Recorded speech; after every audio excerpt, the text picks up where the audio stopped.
Après avoir fait des activités d'application, nous allons passer maintenant à une situation d'évaluation pour parcourir un peu le cours sur la fabrication d'un savon.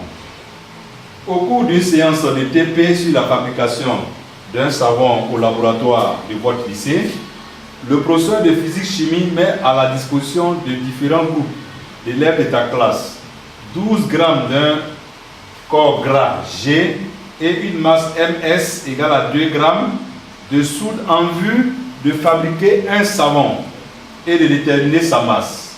Sous la supervision de celui-ci, chaque groupe chauffe suffisamment longtemps ce mélange et obtient un composé D. Le corps gras est obtenu au cours d'une réaction chimique dont le bilan est donné par l'équation ci-dessous, dans laquelle certains réactifs ou produits ne sont pas précisés. Donc on vous donne le corps, l'acide qui est là, plus A, va nous donner le corps gras, plus 3B. Le corps G réagit à chaud avec l'hydroxyde de sodium. Donc le G qui est là à son tour va réagir avec le sodium sous l'effet de la chaleur. Selon l'équation bilan, on vous donne la formule du corps gras. Voici la formule du corps gras obtenue à partir de cette réaction. Et on vous donne la masse molaire également. En tant que rapporteur de ton groupe, réponds aux questions suivantes. Préparation du corps gras. On va d'abord exploiter la préparation du corps gras. 1. Donne le nom du corps gras utilisé. Donne le nom du corps gras utilisé et précise sa nature. Donc on va donner le nom du corps gras, c'est-à-dire le nom de ce composé qui est là, et de préciser sa nature. Donne les formules semi-développées des composés A et B, ainsi que leur nom. Il faut donner les formules semi-développées du composé A qui nous a permis de fabriquer B, G et qui nous a permis de fabriquer celui-là et également le B, l'autre produit que ça a produit. Donne le nom de cette réaction et précise les caractéristiques essentielles. On va donner le nom et préciser les caractéristiques. On va passer aux deux. Réaction entre le corps gras G et la soude. On va réaliser maintenant la deuxième expérience G et la soude. Donne le nom de la réaction réalisée au cours de cette expérience et précise ses caractéristiques. Indique les différentes étapes à effectuer pour l'obtention du savon. Écrit la formule chimique du composé D obtenu. Écrit l'équation binaire de la réaction conduisant à la formation du corps D. Masse du produit D. Le D obtenu, on va calculer sa masse. Calcule la masse molaire du produit G formé. Donne le nom de la formule chimique du réactif en défaut. Justifie ta réponse. Détermine la masse du corps D obtenu au cours de la réaction. Nous allons passer maintenant à la résolution.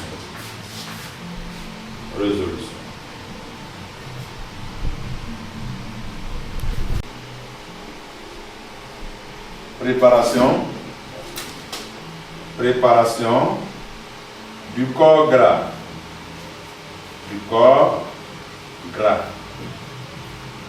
G. Alors, donc, on va se limiter à la préparation de G d'abord. Donc, c'est dit que quoi? Nous sommes avec la première réaction. On nous demande de faire quoi? 1. Le nom du corps gras. Le nom du corps gras. Le corps gras, là, comment on va l'appeler?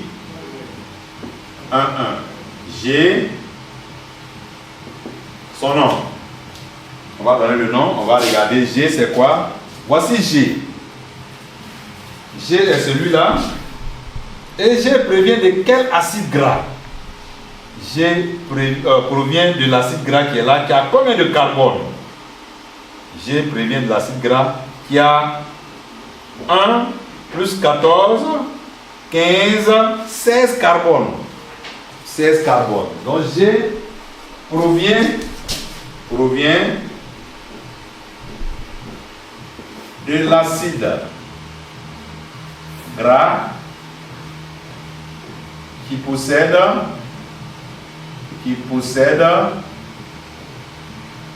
16 carbone. 16 carbone. Et cet acide-là, c'est quoi? Acide acide, lui qui a 16 carbones, c'est l'acide palmitique. L'acide palmitique. Alors, donc G lui-même, G qui est obtenu, qui est un triester, alors G est la palmitine. On a dit quoi? On supprime le mot acide et on remplace IC par IN. Ça, c'est le triester. Donc, G est la palmitine. Voilà, donc G provient de l'acide gras qui possède 16 carbones, c'est-à-dire acide palmitique. Donc, G est la palmitine. Voilà, voici le nom de G. Voilà. Donc, je regarde si je connais le nom de l'acide gras, je peux facilement déterminer le nom du triester. Et là, on dit de donner quoi? Ensuite, on nous demande la nature. Nature de G. G est un triester d'acide gras ou encore triglycéride. G est un triester.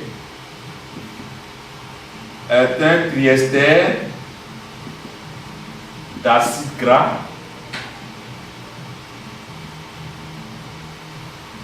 ou triglycéride. Voilà, j'ai fini. G est un triester d'acide gras ou triglycéride. Non, voilà, G est un triester d'acide gras ou triglycéride. Voilà, bon, je peux laisser. Voilà, je vais mettre triglycéride en rouge. On passe à la question 1-2.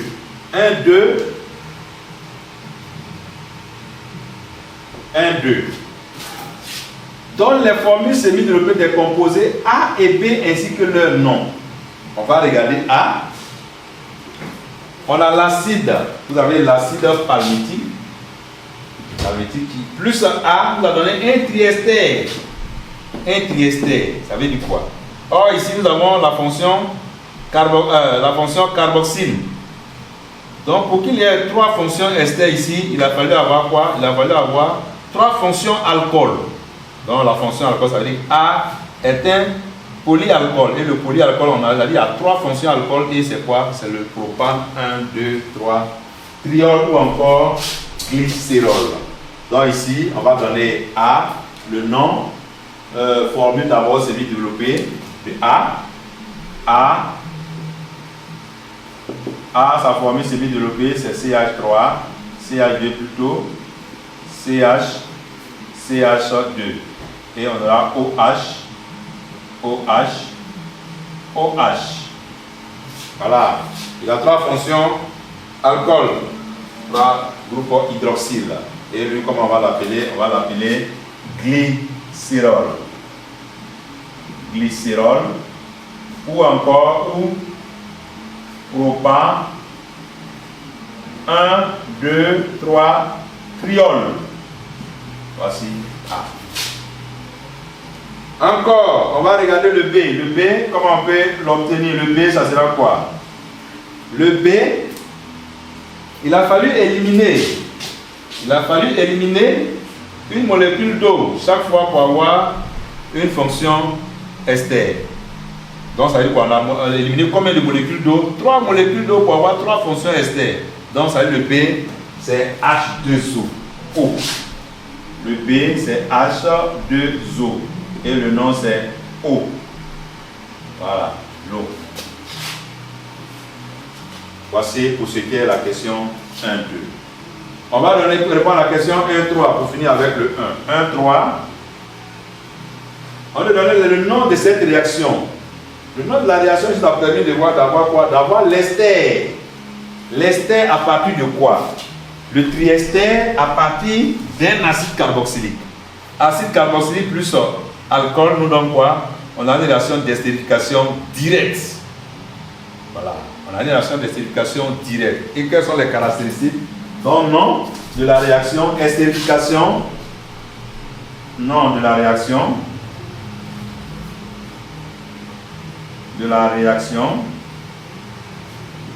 Estérification. directe. Une estérification directe. Caractéristique.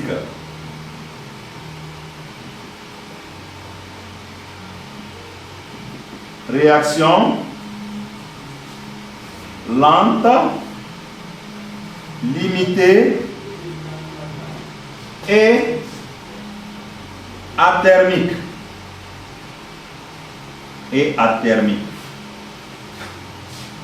Voici les caractéristiques de cette réaction. Réaction lente, limitée et athermique. C'est une réaction où nous avons quoi? Réaction entre un acide carboxylique et un alcool. Donc, c'est une explication directe. Voilà, mais dans ce cas ici, on va former un triester. Donc, c'est les mêmes caractéristiques. Ok, si on devait écrire l'équation, nous allons mettre les formules avec 12 flèches. La réaction est réversible. Mais on ne nous a pas demandé d'écrire l'équation de la réaction. Donc, je me limite aux questions posées. On passe maintenant au petit 2. Petit 2. Qu'est-ce qu'on nous demande maintenant? Réaction entre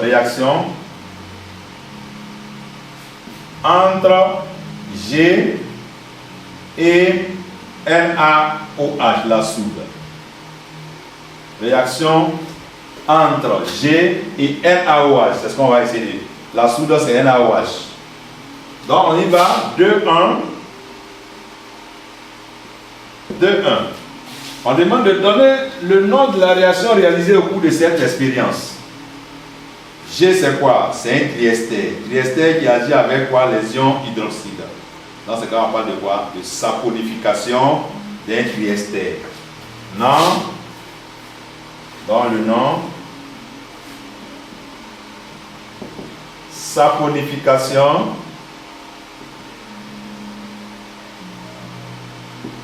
Saponification d'un triester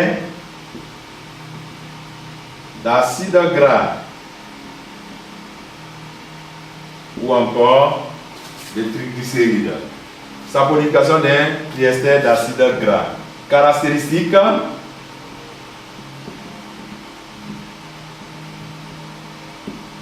Réaction. Cette réaction est lente et totale. Réaction lente et totale. Voici pour la question 1, 2. On passe à la question 2, 2. Étapes. Les différentes étapes à effectuer pour l'obtention du savon. Différentes étapes.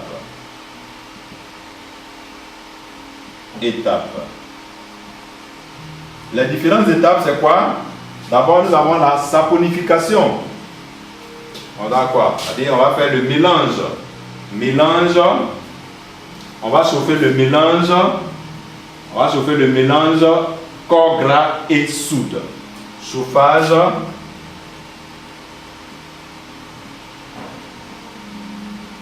Du mélange. Corps gras. Du mélange G et soude. Et c'est cette étape qu'on a appelée la saponification. Donc il y a la saponification. Ensuite, lorsqu'on a fait le mélange, on va passer, on a obtenu le savon. Après quelques temps, avec une température donnée, on a obtenu le savon. Mais on va faire quoi pour avoir le savon? On fait le relargage. Le relargage consiste à faire quoi? Ça consiste à séparer. Ici, on a dit quoi? On obtient glycérol. On obtient, voilà, l'équation, on va l'écrire tout à l'heure. On obtient glycérol. Il faut séparer le savon du glycérol. Donc, nous avons le relargage.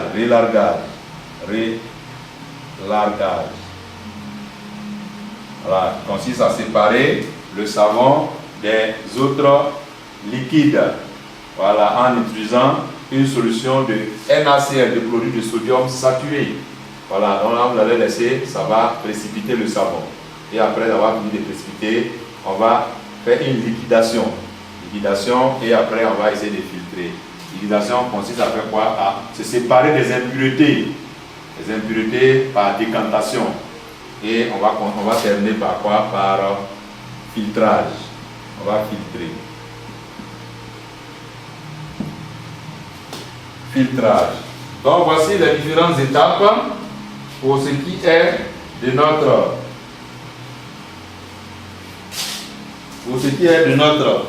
donc on va aller, bon, on a dit le lagage, bon, on va faire filtration plutôt, filtration.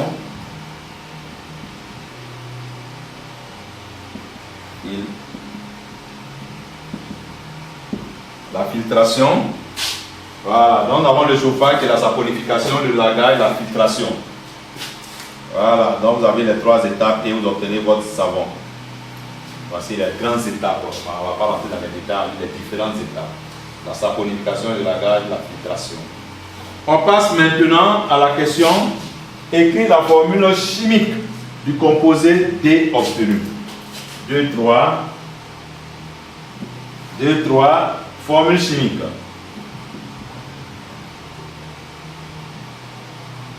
Formule chimique de D. On va regarder D. D c'est quoi? D comment on l'a obtenu? D, on a eu quoi? On avait ici la palmitine qui était là, l'alcool gras qui est là, qui va réagir avec les ions OH-. Donc on aura quoi? Chaque fonction chaque fonction ester va réagir avec l'ion OH-. Donc ça veut dire quoi? On aura une rupture à ce niveau, une rupture là, une rupture là. Donc on aura 3 groupements. On va obtenir quoi? L'ion carboxylate de départ qui provient de l'acide palmitine. L'acide palmitique. Donc on enlève le H. Et là, on aura quoi? On aura le CO- à la fin. On aura 3 fois ce même groupement. 3 fois ce même groupement, c'est quoi? On a mis 3. Bien sûr, accompagné de quoi? Du sodium. Donc on aura quoi? On aura le carboxylate de sodium. Quand on dit chaque fois quand on fait, parce que vous avez le groupe actif qui est identique. Donc on aura un carboxylate de sodium. Mais combien de fois? 3 fois. Et le carboxylate de sodium, c'est la formule qui est là. Donc c'est le D. Cela donc égal à CH3.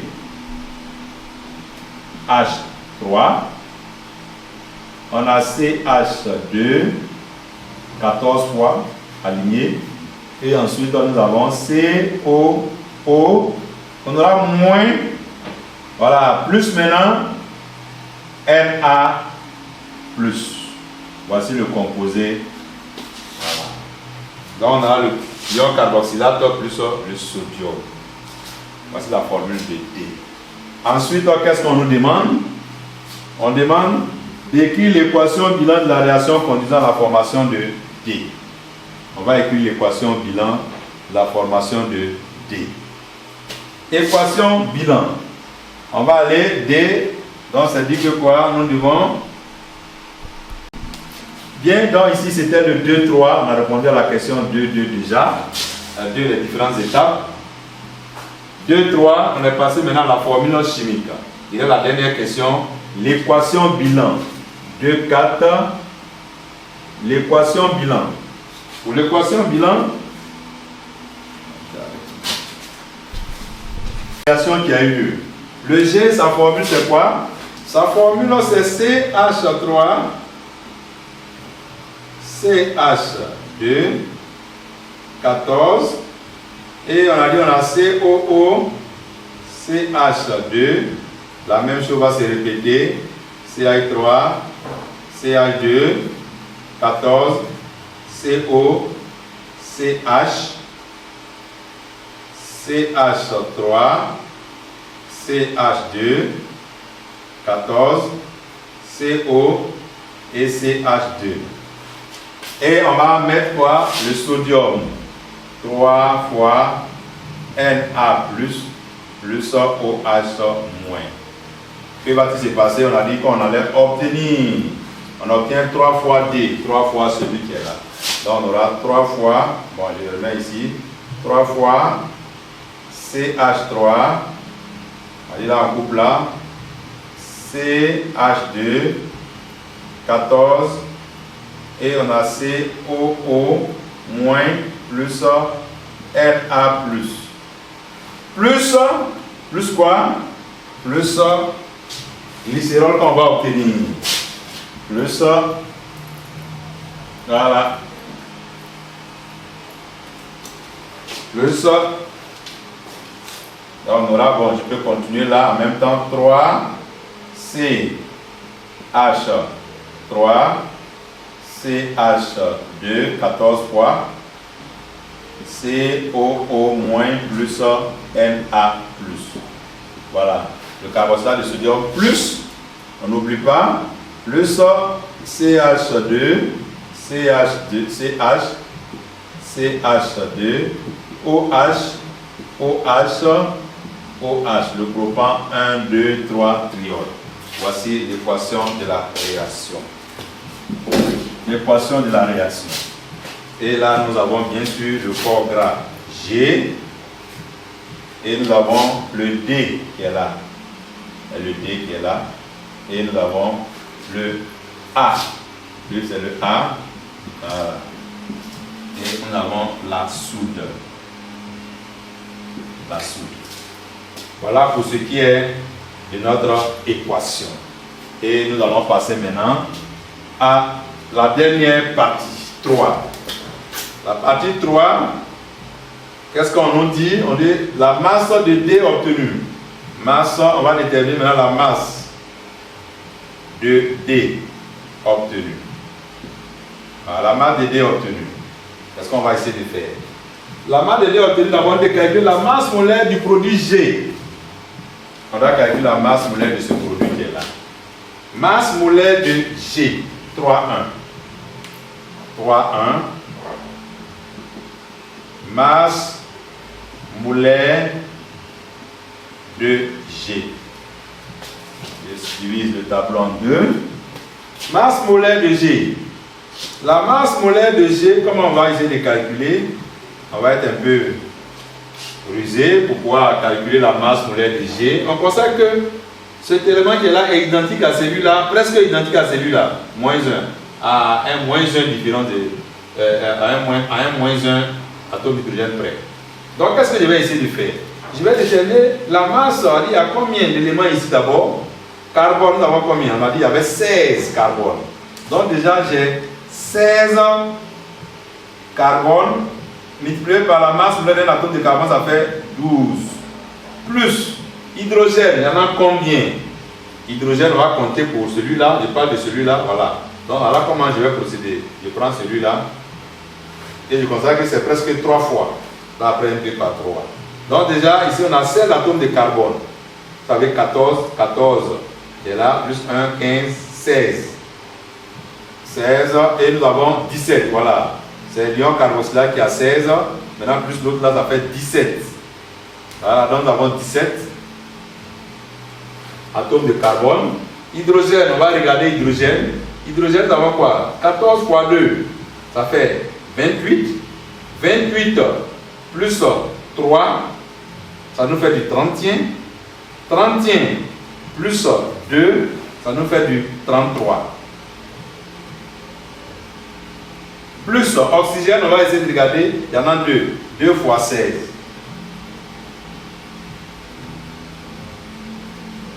2 fois 16. Mais on constate quoi? Le groupement ici, c'est la même chose qu'il y a ici. Donc, on multiplie déjà par presque la même chose, mais ici, il y a un seul atome d'hydrogène. Donc, ça veut dire quoi? Je retranche un atome d'hydrogène. Multiplié par 3 moins 1. Et là, ça peut me donner un bon résultat. Voilà. Sinon, si je dois me mettre à compter tout ça, ça sera trop compliqué. C'est pour ça que lui, là, il est identique à celui-là, presque identique à celui-là. Il y a un atome d'hydrogène de moins par rapport aux autres. Donc, c'est lui qui est retiré.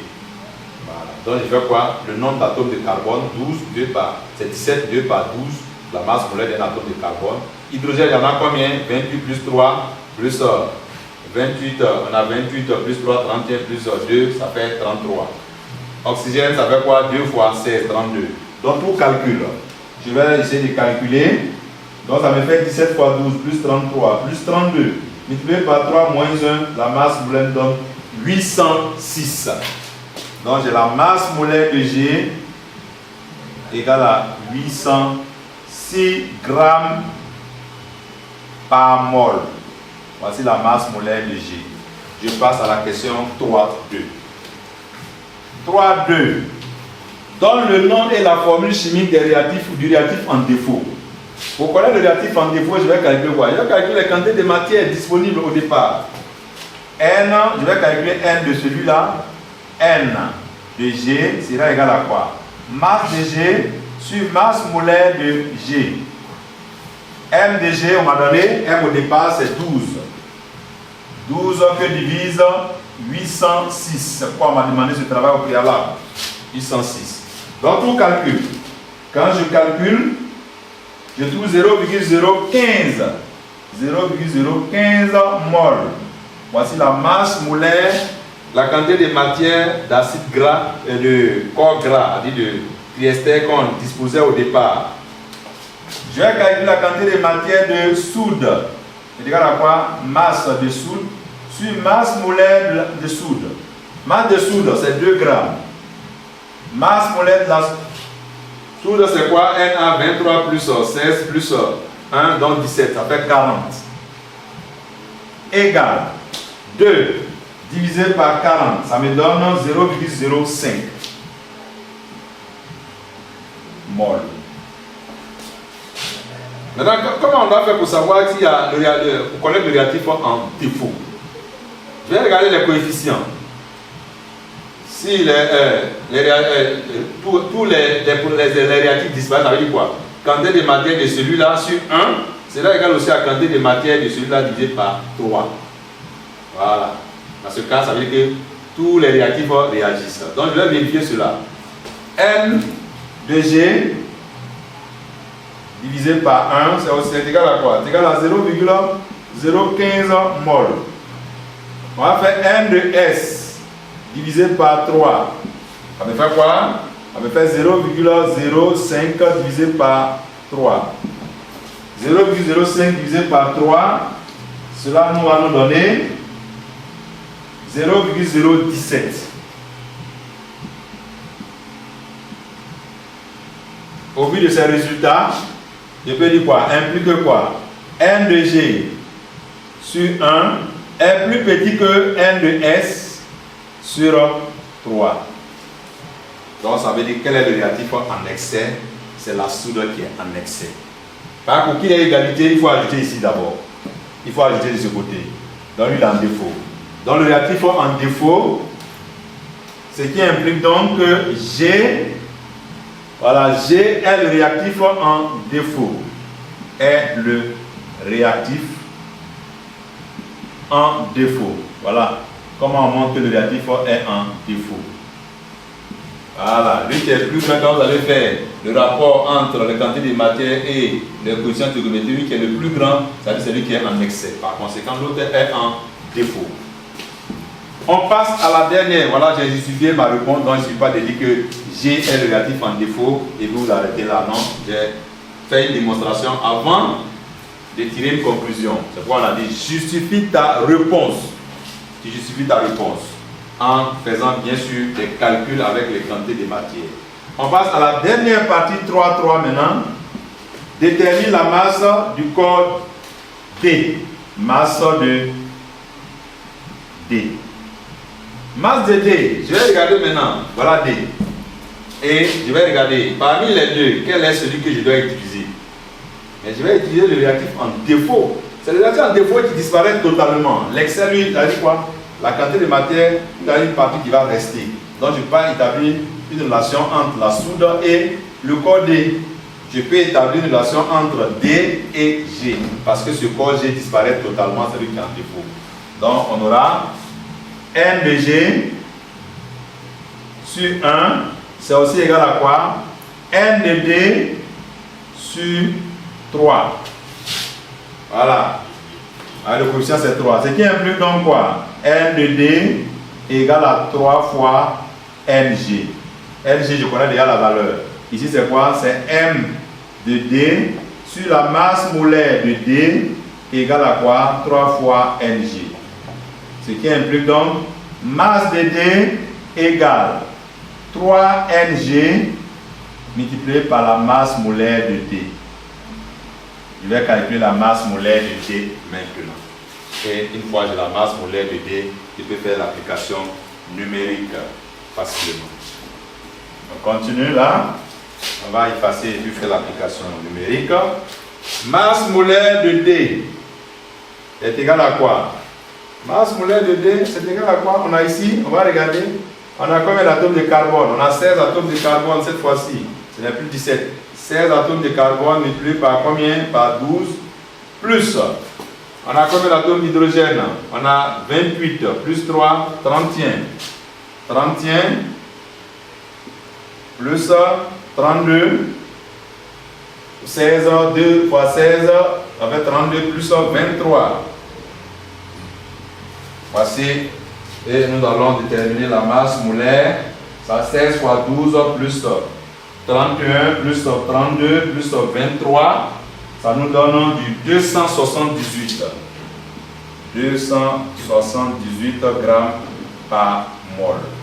Et de là, une fois nous avons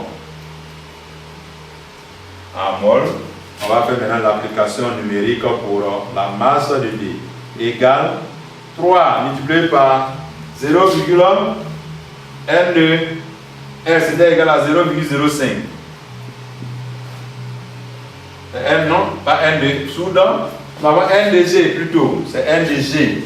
N de G c'est 0,015 que multiplie 278. Je vais prendre ma machine maintenant, la masse de savon recueillie à la fin de notre expérience, 3 fois 0,015 multiplié par 278, ça nous donne 12,51 grammes. Voici la masse de savon recueillie à la fin de notre expérience. Et voilà un peu. Donc ici, pour cette situation d'évaluation, traverse un peu tout le cours. Comment d'abord on peut fabriquer le triester à partir d'un acide gras. Et le triester maintenant va réagir. Donc, la réaction au cours de laquelle nous avons fabrication de triester, c'est ce qu'on appelait l'estérification directe. Et c'est caractéristique, c'est une réaction qui est lente, limitée et athermique. Et en deuxième position, comment maintenant fabriquer le savon? On fabrique le savon en faisant la saponification du triester, c'est-à-dire on ajoute l'ion OH- qui provient de la base forte, la soude. Et lorsqu'on met ensemble, on va obtenir l'ion carboxylate plus et le glycérol, c'est-à-dire l'alcool, le polyalcool. L'alcool qu'on avait au départ, on a pris pour synthétiser le triester, il va se dégager. Et une fois nous avons l'équation, nous pouvons traduire l'équation à travers les masses, savoir quel est le réactif en excès en fonction des quantités de masse données au départ. Et c'est le réactif en dépôt qui disparaît totalement. Une fois ce réactif dépôt en disparaît, on peut établir une relation entre le défaut et le savon formé, et on peut déterminer la masse du savon recueilli. Voilà un peu le rappel sur la fabrication du savon, les activités d'application, une situation d'évaluation qui retrace un peu tout, et je crois que ça peut vous servir énormément. Sur ce, nous allons clore cette leçon sur la fabrication du savon, tout en espérant que vous allez faire bon usage de tout ce que nous avons donné. Merci.